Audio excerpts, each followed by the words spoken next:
Assalamu alaikum wa rahmatullahi wa barakatuh. Um, this session, inshallah, I'll be focusing a little bit on Dr. Jekyll and Mr Hyde.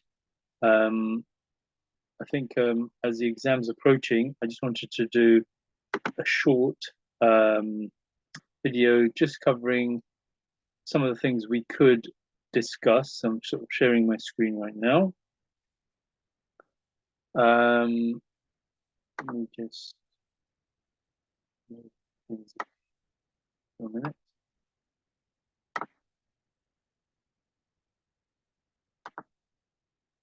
Just sharing video, PowerPoint rather.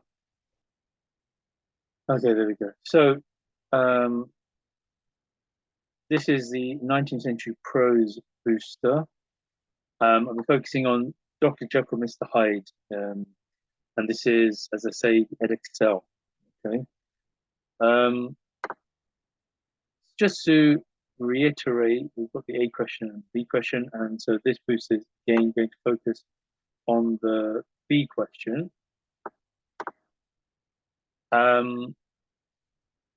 We mentioned this before in the last video. There's one slight difference. So here you have to refer to the whole book. This is the same. This means that you can do quotations. You should do quotations. And you can also paraphrase from the book. Of course, giving the quotations will give you the higher marks. Do not refer to the extract in the A question. Okay, please do not refer to the extract in A question. They actually say words to that effect on the paper. The difference is you do not talk about context for Dr. Jekyll and Mr Hyde or the 19th century prose question. You don't talk about context. You can focus on the theme. Now, obviously, if the question is about a theme, you'll find yourself talking about the theme. However, if the question is about a character, you should try to mention theme as well. At least I would suggest 1 or 2 times. Okay, and preferably not the same theme, just 1 or 2 times, just referencing themes. Okay, so I think we should just move on to the idea is when you see the question, you have to brainstorm items to discuss. So again, we mentioned this in the last one. So remember, you probably have, well, you'll have 25 minutes on the B question. So that means 2 major paragraphs. As usual, 3 to 6 quotes per paragraph. Obviously, the more quotes that you embed, the better. But as a 4-point number, if you have some idea of something to work towards, see, if you had 1 quote, it's too weak. If you have 2, obviously that's better, but it can still come across as a weak or perhaps sort of satisfactory. But as soon as you move into 3 quotes, you're moving into stronger. The paragraph feels a little bit stronger, and the more quotes, the better. But this implies that you are analyzing the quotes. If you're just mentioning quotes and you're not really explaining them, especially the significant quotes, then you're not doing yourself any favors. So in terms of approach, what questions have come up previously in the Edexcel GCSE papers? Well, if we look at the idea of theme, we're going to focus on theme in a minute, but if you look, you will notice that if you look at the sample assessment material, the B question had the topic was on setting. So that was the theme. Sample paper 1, the B question was on horrific scenes. So that is also a theme, and I put Gothic for a reason. I'll talk about that in a minute. Sample paper 2 is about relationships. So again, look, it's themes. So you're seeing a pattern here. The actual first paper, GCSE paper 2017, the topic was on help, again, theme. 2018, it was on terror. Now, this is also a theme, but with the sample paper one, where it talks about horrific themes, this is very similar in terms of the kind of question it's asking. It's the similar kind of data you would end up giving because it's Gothic theme. So there's a type of repeated question that happened in 2018. 2019 was actually on Mr. Hudson. Question for the big question was on Mr. Hudson. This shows us that Edexcel will not purely restrict the big question to theme because now it's on character. The 2020 paper was on reputation. This is theme. 2021 was on Mr. Hyde. Now this is again character. So that's now two characters. See the ratio. Ratio seems to favor the theme. That doesn't can't really use that to predict anything because it may be that they will now switch more on character. We don't know. 2022, this is last year's paper, was on friendship. That is a theme. So move on. What possible topics does that leave? Looking at the major themes for this book. Well, the major themes tend to be around this idea of reputation, the idea of friendship and loyalty, the setting itself, and the Gothic or the horror or the terror theme. Has this been done? Has Edexcel covered them? Yes, we just looked at them. So I've knocked those out. Is it possible that these themes come back, like in some other way? Yes, it is possible. So my suggestion is you still need to have some evidences or quotes, some idea of what you would say for those themes, but probably that wouldn't be your priority. That wouldn't be your first focus in the few days you've got left. I would suggest this shouldn't be your focus. It should be a supplementary. I would have my suggestion.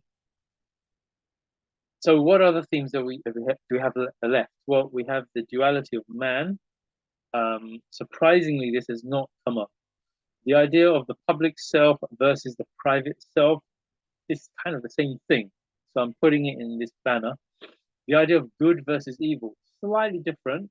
Obviously, you can connect it to the duality of man, but so I've kind of grouped them together. The reason why I've done this is because the evidences that you have for, let's say, the duality of man would pretty much be the same for the theme of good versus evil. Use the same quotes. Now, I'll put right at the bottom, appearance versus reality. So this is the idea of what appears to be the case and what actually is the case. There's a difference. Again, you could link it up to the duality of man. I would link up because the appearance of Mr. Hyde appears to be this evil character, and yet the reality is this is actually Dr. Jekyll, or rather a part of them. So appearance and reality can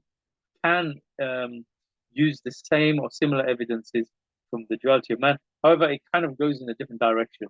For example, you talk about the appearance of the houses in terms of Dr. Jekyll's house or the front side, and then you've got the laboratory on the back. What is the appearance saying? And then what's the reality of Dr. Jekyll's situation? The evidences you'll find is similar to the duality of man and this group. So I'll put it on this same page. Moving on, what other themes are possible? So you have the idea of addiction or desire, how Dr. Jekyll becomes addicted to taking the medication as such that turns him into Mr. Hyde. Now, there's a different theme, the idea of temptation. Well, that would be the same as addiction, but then it says of curiosity. So just being curious, very tenuous theme. You can say something about curiosity. For example, his curiosity to try and find the answer to his scientific endeavors. How much more can you uncover? I strongly recommend you have a think about it. But by and large, whatever you've done for addiction and desire could be brought in. What about repression? Repression is the idea that you have a desire, but you have to put a hold on it, put a lid on it, and then there's usually a fallout. So again, that's connected to desire. But the idea here is more focusing on the idea of putting a lid on it creates a different tension.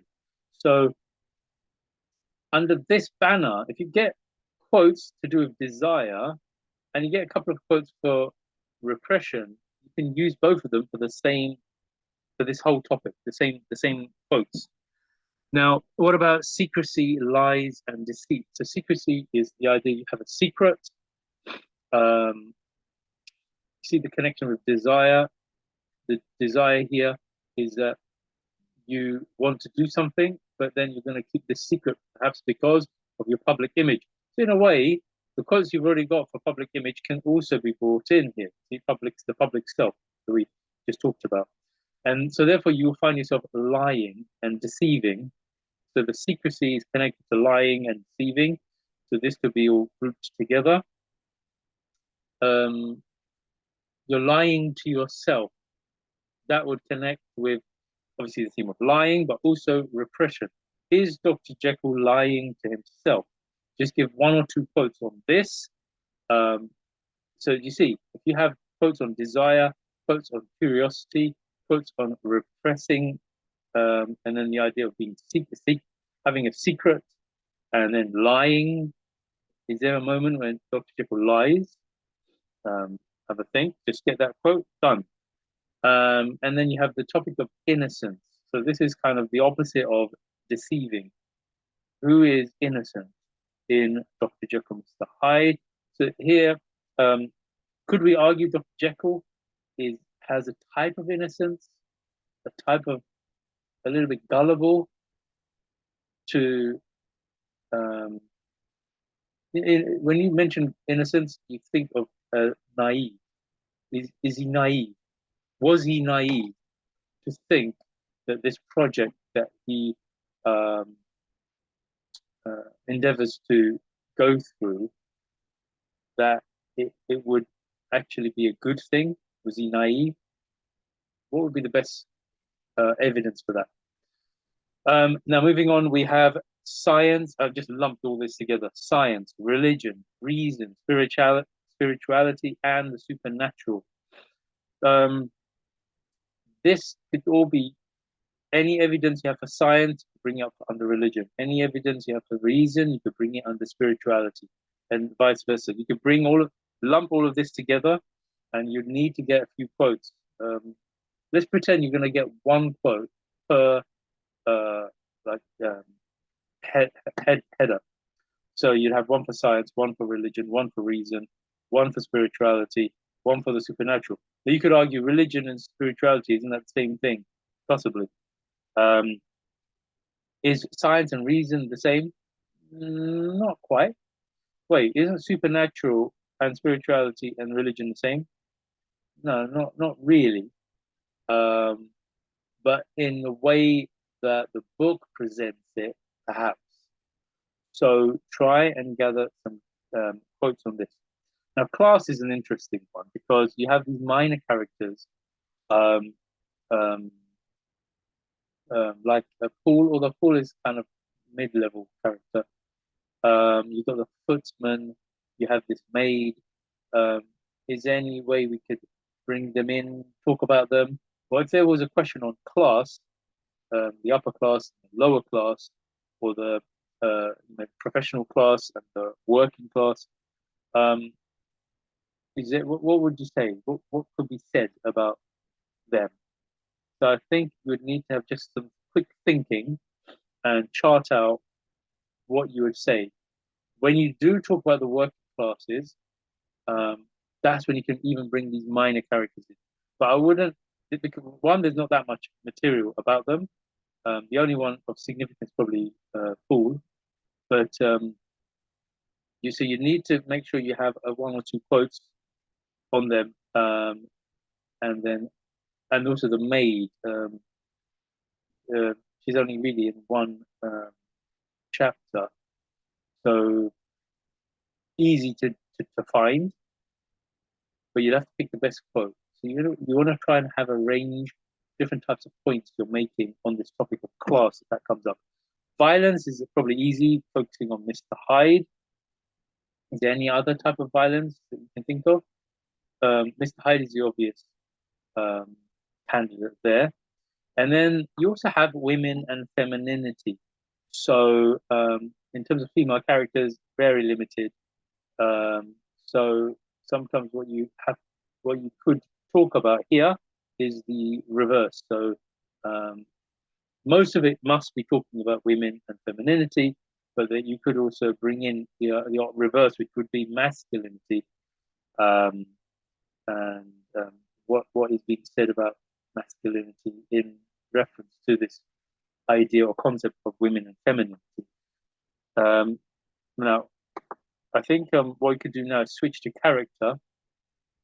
Now, in terms of character, let's quickly do a rundown. So you have Mr. Hyde, personal assistant to Dr. Jekyll. That's not his official title, but he kind of functionally, it looks like he's some kind of personal assistant.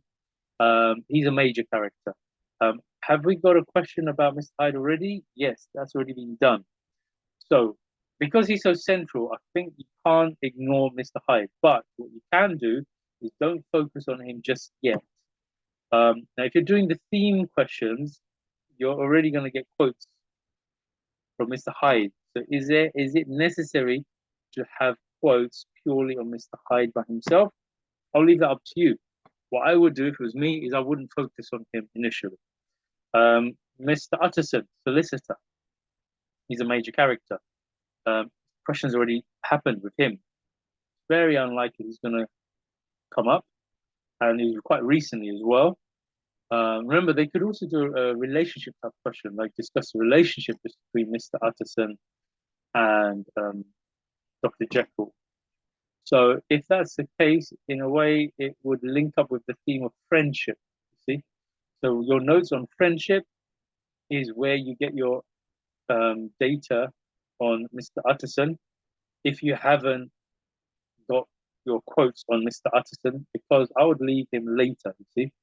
So who have we got left? So what about other major characters? So we have Dr. Jekyll now. Imagine the question is on Dr. Jekyll, massive character. Should you start with him first? I'll talk about strategy in a minute, but obviously job role is a physician and a scientist, but there's been no question on him yet. Dr. Lanyon, friend of Dr. Jekyll, is a physician. Now, the good thing about Dr. Lanyon is he's only in a few chapters, so he might be the one to start with if you get a question on him. But don't overdo it. Just get the key quotes for this character, major character. What else? Who else do we have? Well, we have Mr. Enfield. He could come up. He's a gentleman. Put a little star there, meaning that, again, it's not his job role. He's just a gentleman. It doesn't really tell you what his job is. And we know that he's connected to Mr. Utterson. He's a mid-level character. He's not there consistently as the ones we've just mentioned, but he is an important character. Then you have Mr. Poole. He's the butler to Dr. Jekyll. He's a mid-level character because he is quite significant. He's referenced a lot, actually. I think Mr. Poole is someone I would definitely get some quotes for. Now, here we come to the kind of moving towards the minor characters, although I've called it less, meaning there's less information on these characters. You have Mr. Guest, the chief clerk for Mr. Utterson.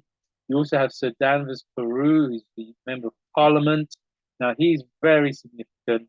So I would also try and get some things for him. He is directly connected in one chapter, but then he's referenced in one or two others. And we'll talk about that in a minute. There's not much in other chapters, so that's good news.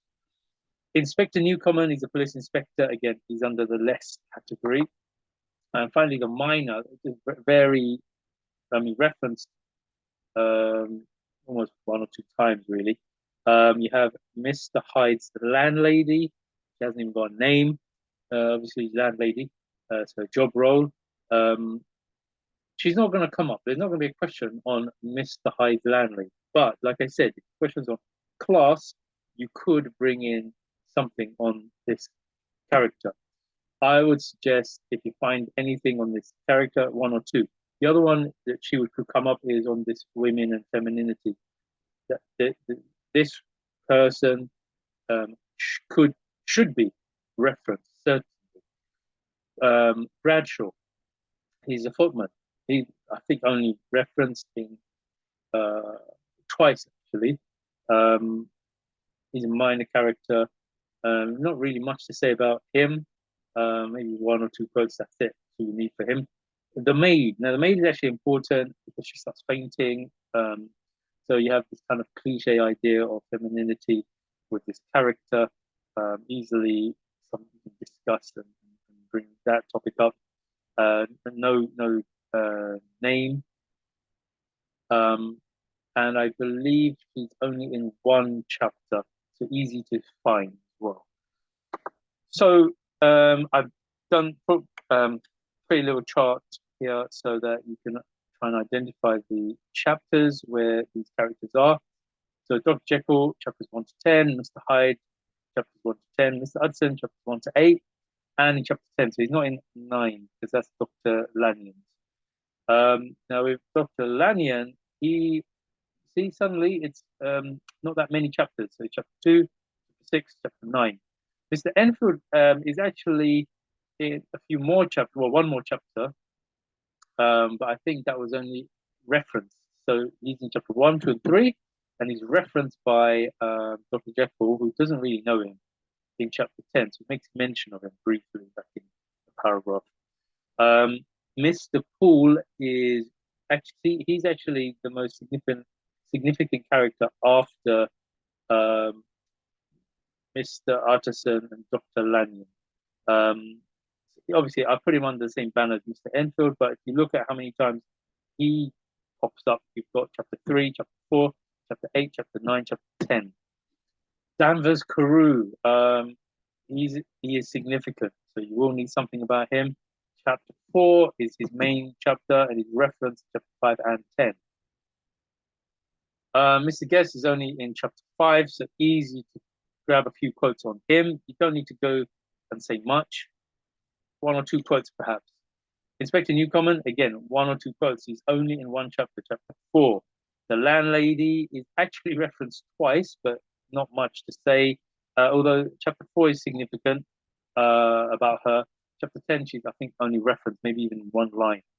Bradshaw, the footman, briefly appears in chapter 8 for maybe one or two paragraphs, and referenced again in chapter 10. The maid, as I mentioned earlier, is in chapter 4. So what would be your strategy? Well, the first thing to say is I've crossed out the two characters who've already come up, so they should not get if it's your focus on character, they should not get the priority, I believe. Actually, I would probably work backwards. So I would actually maybe start with the maid, Bradshaw, landlady, Inspector Newcomen, Mr. Guest. You do that in about, I don't know, half an hour. You get all whatever you need to do, and then you'll feel psychologically, wow, I feel like I'm almost 50% of the way done. Doing Carew and Poole and Enfield actually won't be that tricky either. So if you knock them out next, so let me knock out the ones we don't need. So these ones are very quick. You knock them out fast. Once you get to Lanyon, you need to actually be thoughtful because Lanyon is very significant. And Jekyll is going to be the big one. My last thing, if you look at how many times chapter 10 pops up, my suggestion is for all of the students, just spend, I don't know, 1 hour rereading chapter 10. Just reread it, really understand chapter 10, because I feel you understand chapter 10, you use that as your fulcrum, you use that as your base, and then chapter 1 to 9 just becomes filling the gaps. Okay, most people will be focusing on chapter 1 to 9, but actually chapter 10 is where we get Dr. Jekyll's perspective. So that's actually the most important chapter. So if you have your head round chapter 10, that's 50% of your work done. Okay. The other 50 is knowing what else is happening. But to be honest, most people are more aware of what's happening between chapter 1 to chapter 8, I think. They're very confident with that. And chapter 9 and 10 is probably, to most students, a bit flaky. 10 is probably more so, partly because the language is quite tricky. So those students that I've already talked to, please go over your notes on the chapter 10, the ones I've given you. That will help break down that chapter. That's the key to feeling a sense of confidence. Okay, we'll just one more minute. Just how to brainstorm. This is things we've already talked about in the previous the video. I was just mentioning that to break things down into 3. This will be actually the topic of the next video, where we talk about the beginning, the middle, and the end. What would we say? How would we structure that? That is actually your next stage. First, you need to quickly just have the quotes ready to hand. We can then talk about what to do about that next. Now, last thing I want to ask you is about the idea of which characters or themes would you want me to do another video on. I'll look at any comments you write, just 1 or 2 words. Don't write any long essays. Just my first choice is this. You do a top 3, first choice, second choice, third choice. Your theme or character. Which one do you want me to focus on? At the end of today, I'll have a look, see if there's any comments, and then inshallah, I'll try and pick one based on the majority, I guess. And I'll try and do something, as short as I can, inshallah. Okay. Hope this was useful. Jazakumullah khairan. Assalamu alaikum wa rahmatullahi wa barakatuh.